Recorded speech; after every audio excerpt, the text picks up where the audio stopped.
Hello everyone, myself Dr. Bharat Singh Meena, Assistant Professor in Chemistry from Government College Kota.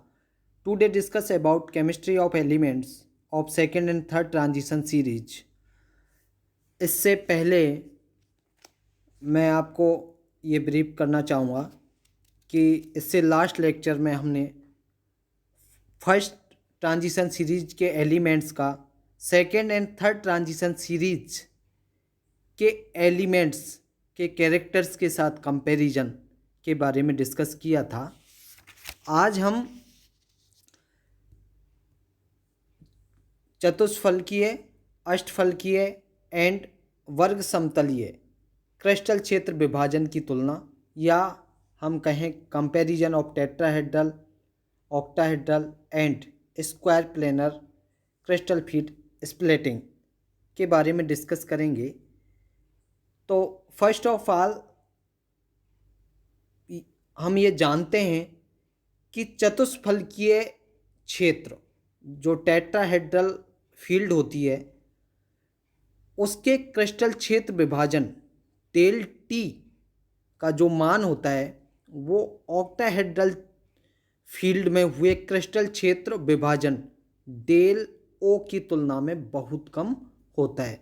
जैसा ये diagram के माध्यम से भी आप समझ सकते हैं, ये ऑक्टाहेड्रल फील्ड में क्रिस्टलीय क्षेत्र का विभाजन है और ये टेट्राहेड्रल फील्ड में क्रिस्टल क्षेत्र विभाजन है।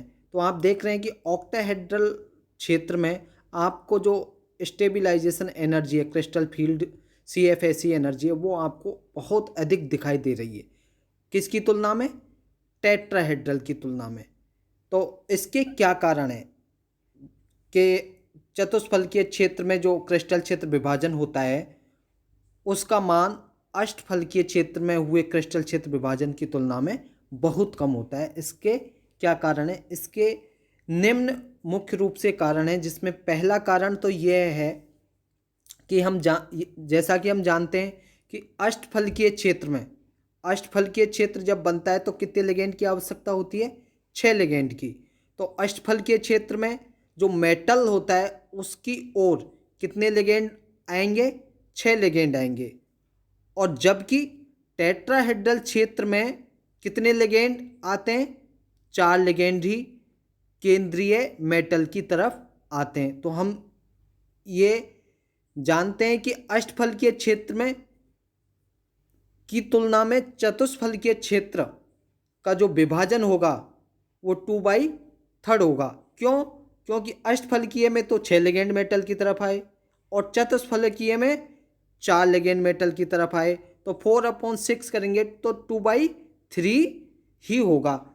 सेकेंड इसका जो एक और महत्वपूर्ण रीजन है वो ये है कि ऑक्टाहेड्रल लिगेंड में जब d ऑर्बिटल्स की स्प्लिटिंग होती है तो एक तो T2G में और दूसरा EG में स्प्लिटिंग होती है।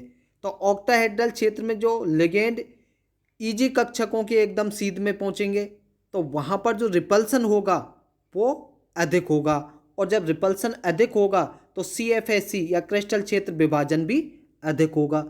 जबकि चतुष्फलकीय क्षेत्र में जो लिगेंड है वो किसी भी कक्षक के एकदम सीध में पहुंचते ही नहीं है। जब एकदम सीध में नहीं पहुंचेंगे तो वहां अष्टफलकीय क्षेत्र में जो लिगेंड का रिपल्सन होगा, अष्टफलकीय क्षेत्र में तो EG ऑर्बिटल्स के एकदम सीध में पहुंच रहे थे, लेकिन चतुष्फलकीय में एक भी उसके सीध में नहीं पहुंच रहा है, इसलिए जो रिपल्सन होगा वो अष्टफलकीय की तुलना में कम होगा। किसमें? चतुष्फलकीय में। और इस वजह से भी यहाँ पर क्रिस्टल क्षेत्र का जो विभाजन होगा वो भी 2/3 ही रह जाएगा। तो अगर हम इन दोनों को हम मिलाएं तो कुल मिलाकर जो ऑक्टाहेड्रल है या अष्टफलकीय लिगेंड क्षेत्र विभाजन डेल ओ की तुलना में चतुष्फलकीय क्षेत्र डेल टी का जो विभाजन की वैल्यू आएगी वो टोटल मिला के कितनी हो जाएगी? 4/9 हो जाएगी। तो हम ये कह सकते हैं इसको डेल टी बराबर किसके होगा? 4/9 डेल ओ के। जैसा कि इस डायग्राम के माध्यम से आप देख रहे हैं, क्योंकि डेल ओ की एनर्जी CFSE की वैल्यू बहुत अधिक है, जबकि यहाँ डेल टी की जो वैल्यू है वो डेल ओ की तुलना में 4/9 डेल ओ के बराबर होती है। जैसा कि अपन ने अभी इन दोनों कारणों से ये देखा कि 4/9 कैसा आता है, क्योंकि दोनों में 2/3 और 2/3 ही वो चतुष्फलकीय की वैल्यू आती है। अब जब इन दोनों को हम योग करते हैं तो 4/9 डेल ओ वैल्यू रह जाती है किसकी, डेल टी की। यही इन डेल ओ और डेल टी में एक कोरिलेशन भी है, संबंध भी है। अब हम स्क्वायर प्लेनर क्षेत्र की बात करें तो स्क्वायर प्लेनर क्षेत्र में जो CFAC होता है या क्रिस्टल क्षेत्र स्प्लिटिंग होती है डेल SP, इसका मान ऑक्टाहेड्रल फील्ड में हुए क्रिस्टल क्षेत्र विभाजन डेल O की तुलना में बहुत अधिक होता है। वहाँ तो चतुष्फलकीय का ऑक्टाहेड्रल से कम था, लेकिन वर्ग समतलीय का ऑक्टाहेड्रल से अधिक CFAC वैल्यू आती है। इसका भी कारण है। इसका क्या कारण है कि वर्ग समतलीय क्षेत्र में जेड अक्ष पर कोई लिगेंड नहीं होगा। इससे क्या होगा, जेड dz² कक्षक की ऊर्जा किससे कम हो जाएगी, dx² माइनस y² ऑर्बिटल से कम हो जाएगी। तो dx² माइनस y² तो अपर हो जाएगा, हाई ऑर्बिटल में चला जाएगा, और dz² लोअर हो जाएगा। तो यहाँ क्या होगा, जब dz² लोअर हो जाएगा तो यहाँ पर जो 3 रिमेनिंग ऑर्बिटल्स थे कौन कौन से, dyz, dzx और dxy, तो इनमें भी ऊर्जा का अंतर हो जाएगा, और dxz व yz तो नीचे हो जाएंगे और dxy ऊपर हो जाएगा। तो हम इसको ध्यान से देखें डेल ओ और डेल पी के संबंध में, तो डेल इससे क्या हुआ, डेल z² कक्षक की ऊर्जा डेल x² माइनस y² से कम हो जाएगी, और dyz व dzx की ऊर्जा किससे कम हो गई, dxy से कम हो जाएगी।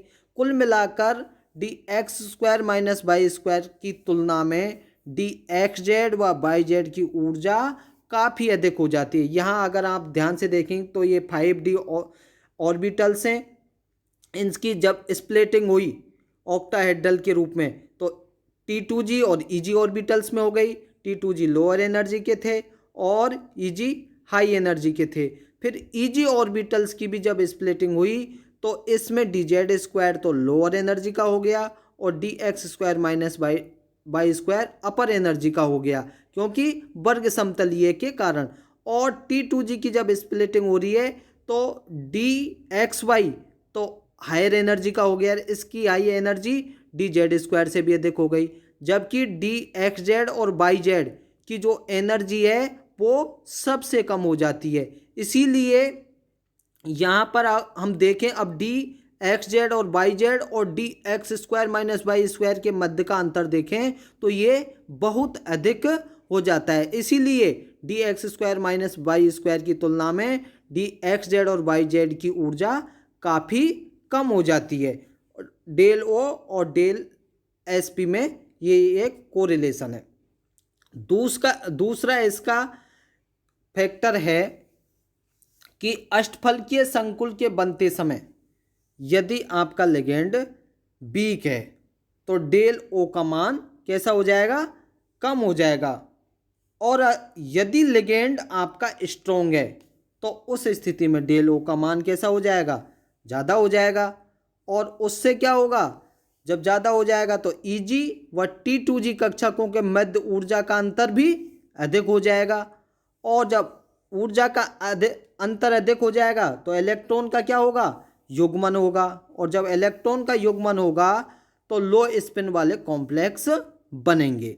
इसके विपरीत अगर हम टेट्राहेड्रल कॉम्प्लेक्स के लिए डेल टी का मान सदैव ही कम होगा, इलेक्ट्रॉन के युग्मन की संभावना नगण्य हो जाएगी, और इस कारण से चतुष्फलकीय संकुल सदैव ही कैसा होगा, हाई स्पिन वाले होते हैं। कोई मेटल आयन चतुष्फलकीय संकुलों की तुलना में अष्टफलकीय संकुल बनाने के लिए ज़्यादा उद्धत रहते हैं। इसके भी 2 कारण हैं।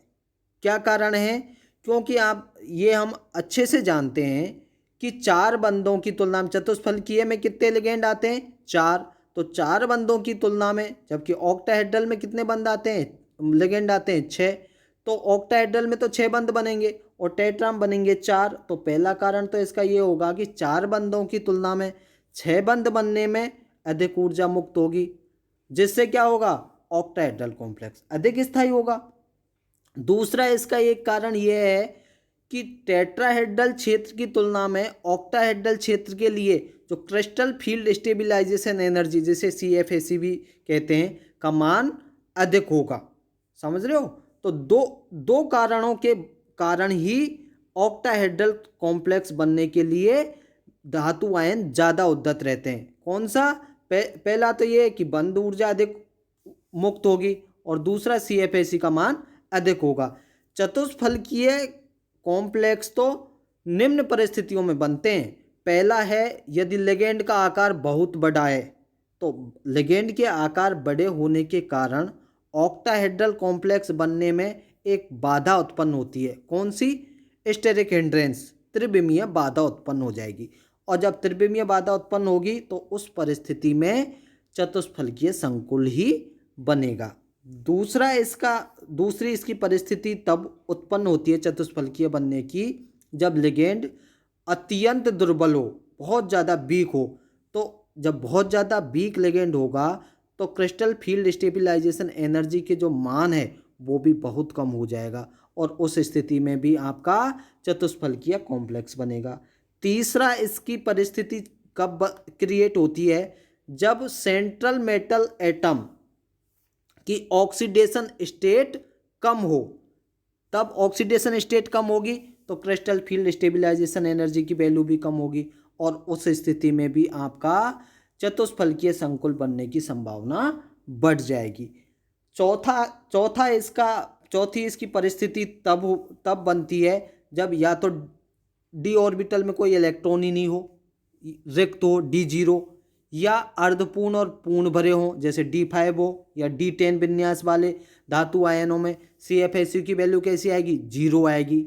और अगर D1 और D6 विन्यास के लिए डेल T और डेल O के मान में जो अंतर है वो बहुत कम है, नगण्य 0.13 के आसपास है। अतः ये आयन भी चतुष्फलकीय संकुल बनाएंगे।